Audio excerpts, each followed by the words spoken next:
হরে কৃষ্ণ। আজ আমরা জানব মদন গোপালের রূপমাধুর্য। মদন গোপালের অঙ্গখানি পরম লাবণ্যময়। মদন গোপালের রূপের মধ্যে অভিরূপতা আছে। মদন গোপালের চরণ পদ্ম স্মরণ করতে করতে আমরা তার চরণে প্রণতি জানাই। তিনি যেন সকলকেই এই বিপদকালে রক্ষা করেন। এই বিপদকালে রক্ষা পাওয়ার একমাত্র উপায় তারক ব্রহ্ম। হরে কৃষ্ণ নাম। মদন গোপালের রূপমাধুরীর আরো কিছু বর্ণনা দিচ্ছি। মদন গোপাল বাঁশি বাজাচ্ছেন, আর বাঁশি খানিকটা মুখের কাছে আর খানিকটা গণ্ডের কাছে। মদন গোপালের হাতের তলা অনেকটা পদ্মের মতো। সেই করপদে যুক্ত বাঁশরি পদ্মরাগ মণির মতো দেখা যাচ্ছে।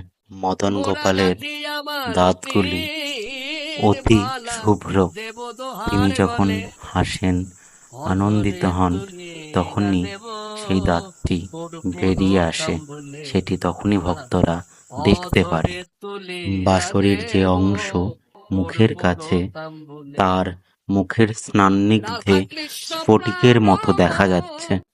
বাঁশির যে অংশ গণ্ডের কাছে, দেখে মনে হচ্ছে ইন্দ্র নীলমণির শোভা ধারণ করেছে। এটাই মদন গোপালের রূপের অধি মাধুর্যতা। আর লাবণ্য, লাবণ্য হচ্ছে কান্তির তরঙ্গময়তা। তাকে দর্শন মাত্রই মনের শান্তি ঘটে, যেটি একটি আধ্যাত্মিক শান্তির আভাস জানায়। একবার দেখুন তাকে। তার অঙ্গে সমস্ত ফুল শোভা পেয়েছে। কত মধুর এই রূপ, কত মিষ্টি। দুটি নয়ন ফেরানো যায় না।